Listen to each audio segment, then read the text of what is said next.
What's up guys, Sam from Rad Junk here, and today we're gonna be doing a rare bar vlog. So normally, we do stuff at the shop because there's a lot more to film generally, but today I'm gonna show you some insights into owning an arcade bar in 2025. We're gonna be fixing some stuff, moving some things around. I'll show you guys some of the new stuff that we got, and maybe we'll talk about the bar aspect of it a little bit. So stay tuned and let's do some rad bar stuff. So where we live is a pretty seasonal area. Like, we're in Florida at the beach, and spring break is starting. It's getting a lot busier. We just came off of our Halloween in March event, which, for those of you who don't know, we like to celebrate Halloween in March twice. I'll throw in some clips of that because I shot a little bit, but not a whole lot. Oh my God, yes! Yes! You look fabulous. Thank you. She's so fabulous. This took me like 2 hours to get ready, so. Jesus Christ.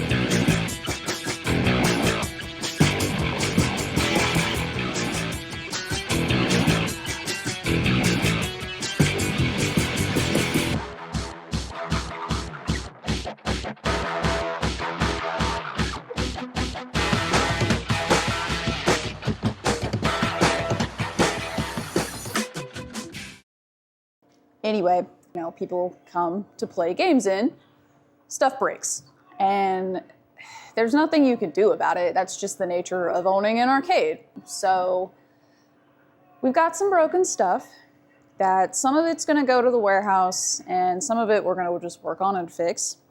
The problem with working on arcade games that are from the 80s and 90s is that parts aren't exactly readily available. And we don't have Radio Shack anymore or anything like that. So you got to source the parts online, and a lot of the times you can find them, but sometimes you can't. And especially with like monitors and stuff. This one, for example, is one of the machines that's going away today, and the monitor on it is just dead. Like, it's playing blind. Don't know, the monitor might need a new chassis, it might be dead. I don't really know. So it's gonna come out, it's gonna go to the warehouse, and we're gonna replace it with something else until we can figure out what's wrong with that monitor.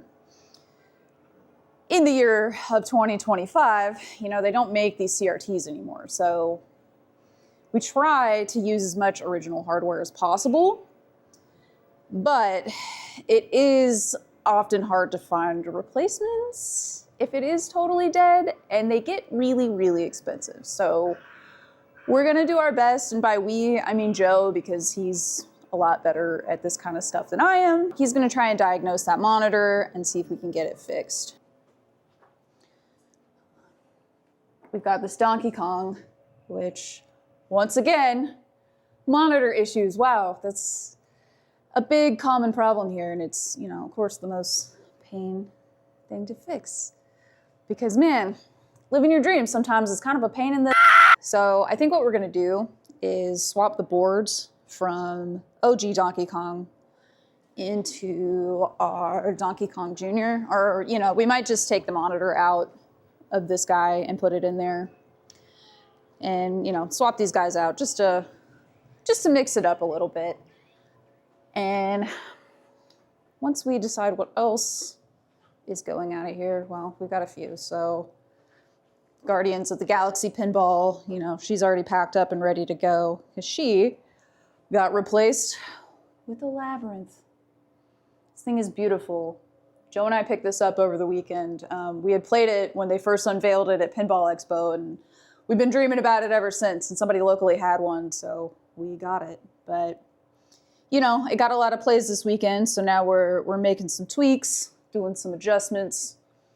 This is what the bottom of a pinball machine looks like. It's a lot of wires and stuff going on in there, but nothing really broken here. We just gotta tweak it, adjust the angles, just make some little tweaks. But Guardians of the Galaxy is gonna go home to my garage because She's got a lot of issues that are fixable, but it's going to take a lot of like taking apart and getting in there. So that one's going to go home. And then we also have a Johnny Pneumatic pinball that's been living in our garage that's going to come up here.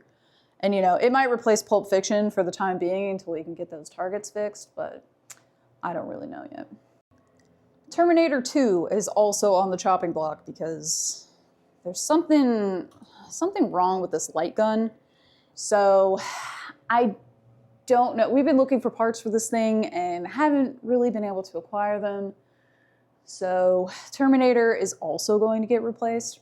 And I swear in here, you know, when it rains, it pours. It's like, it's never just one machine breaking at a time. It's like everything goes at once. Like it'll just be one night and everything breaks. So we're closed today and it is the day of reckoning. So we're gonna head to the warehouse, load some stuff up, bring some stuff back, swap it out, and you know, we'll have a fully working arcade yet again.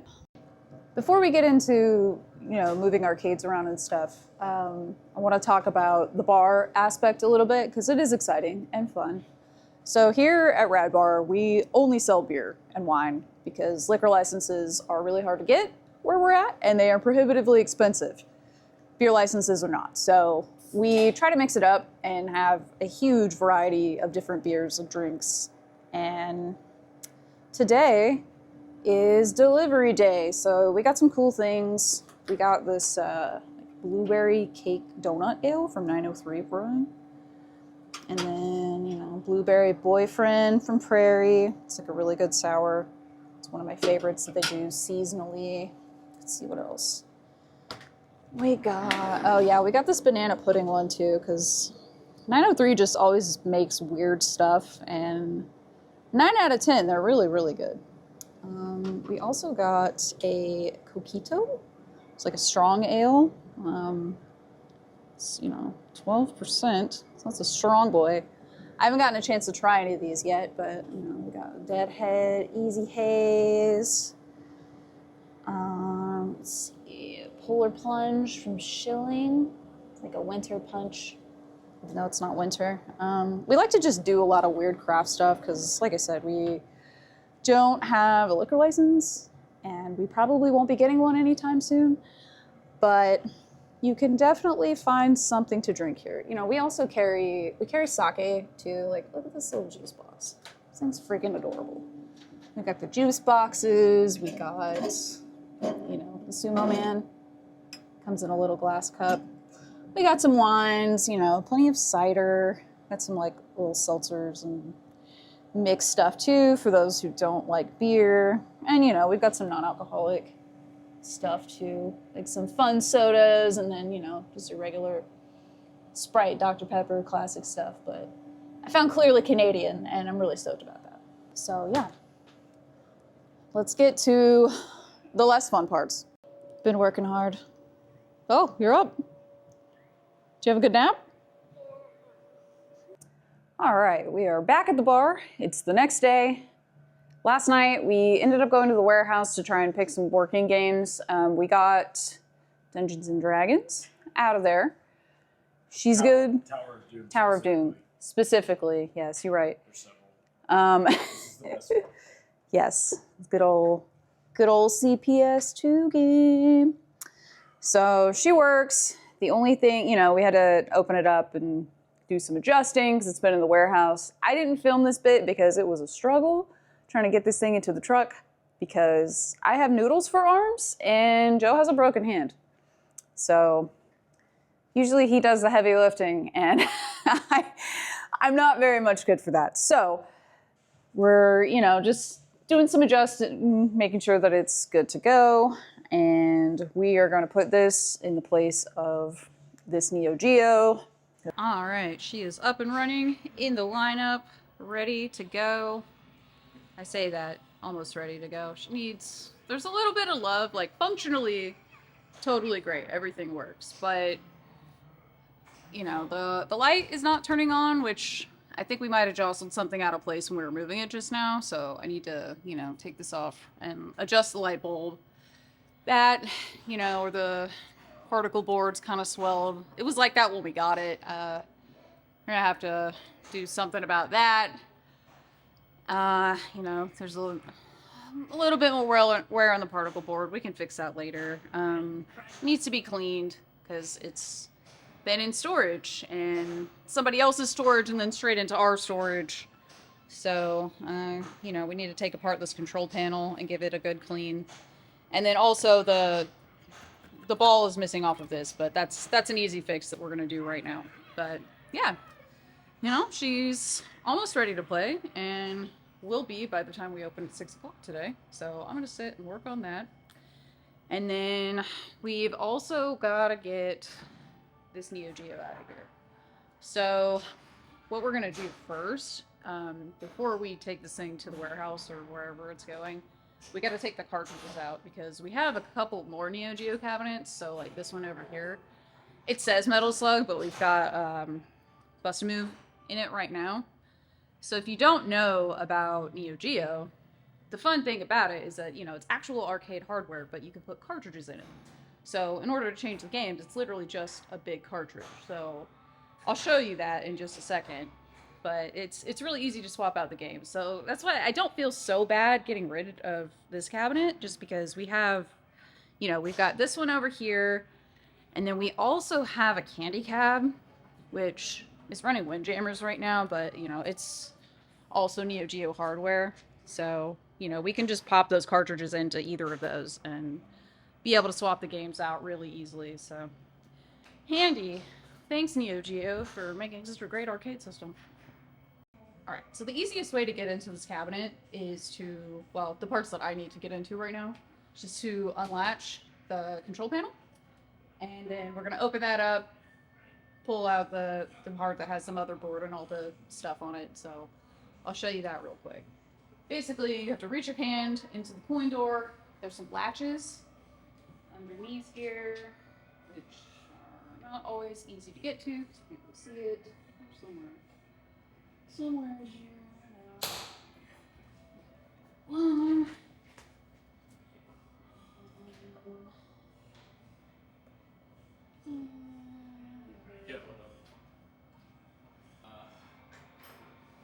Okay. So this just, you know, unfolds like this. So in some of the machines, I'll show you.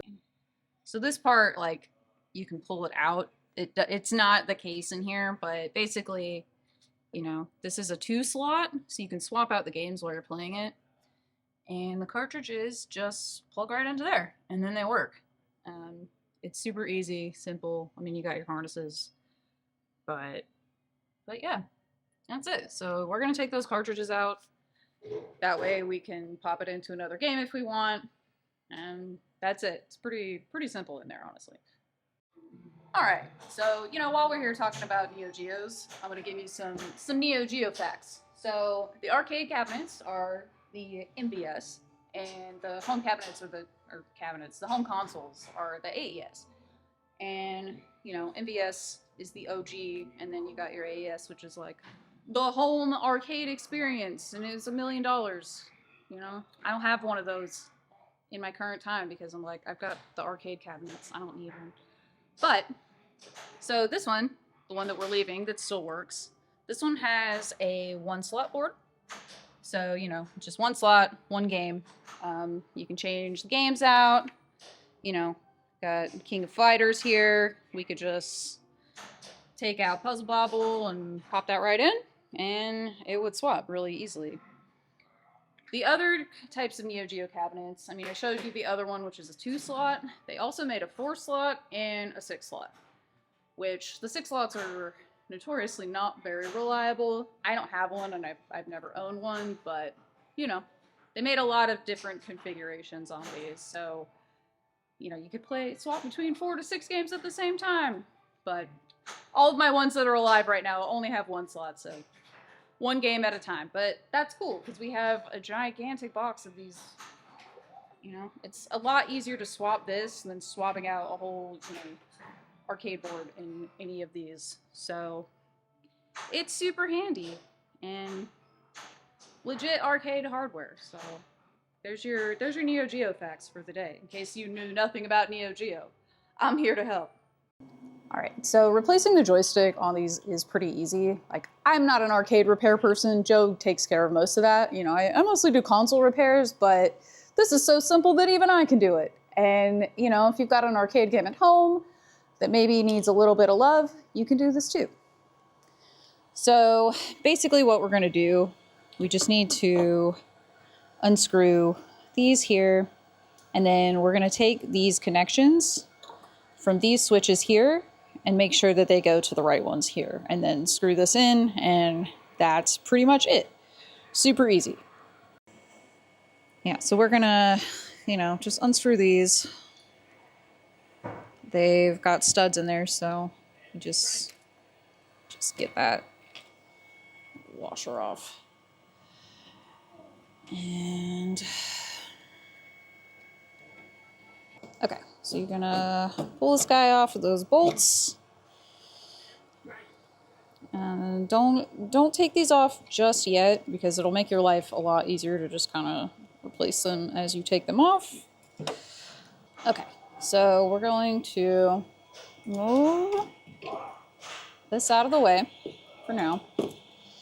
And we have to put our joystick together through this. So we're gonna, you know, place this part through the bolt. That through there. That side. And then we're gonna place our joystick up through the hole here.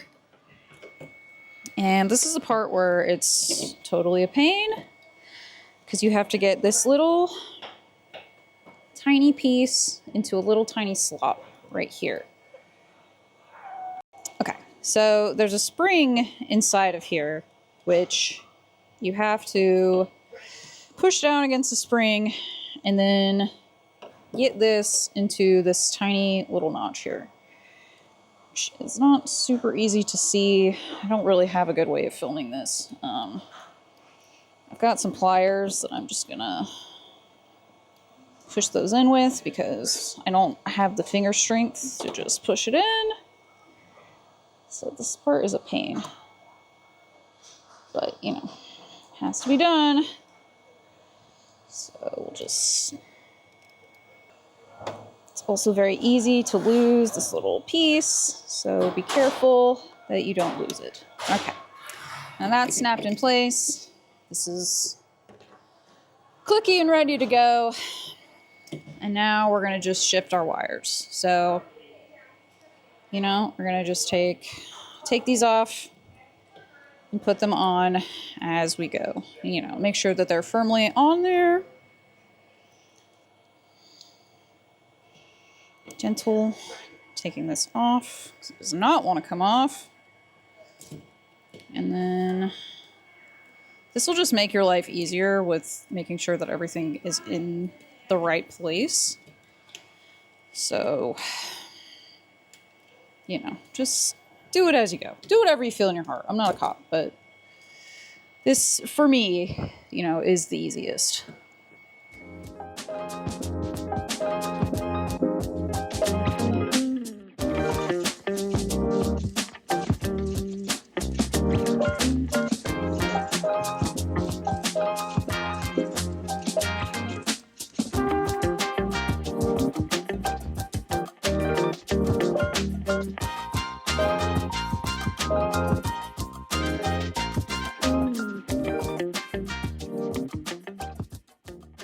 Flip this back up and test it out. I'm gonna insert a coin, which this does not have replay on it, so somebody rigged a button into here, which is totally fine. But you know, we're gonna just make sure that this works, and we go all the directions. Up, down, left, right. Okay, wow. She works. We have 2 joysticks on this machine. Once I get this light fixed, then D&D will be ready to go. There's some cosmetic stuff still that I gotta work on. I gotta put the glass back in here too, but the important stuff is handled for today because we open in less than an hour, and this took way more time than I thought. So we'll get back in here another day and work on the cosmetics of it, but it is a good functional working machine now. All right, so it's 10 minutes to open, making sure my mic is on. And, you know, we got done as much as we could get done today. There's always lofty goals when it comes to moving arcade games, and usually it takes longer than you think it's going to. But, you know, we got Dungeons and Dragons up. We've got the Neo Geo cabinet out. We rearranged a few things up front. So instead of a broken Terminator right there, he's going to live right next to this Mortal Kombat 3, which those will go to the warehouse when we have more help. Because, you know, I thought with my freaking noodle arms that I was going to be able to move this Terminator machine by myself. And no, I was wrong. And Joe's hand is broken, so he can't move it.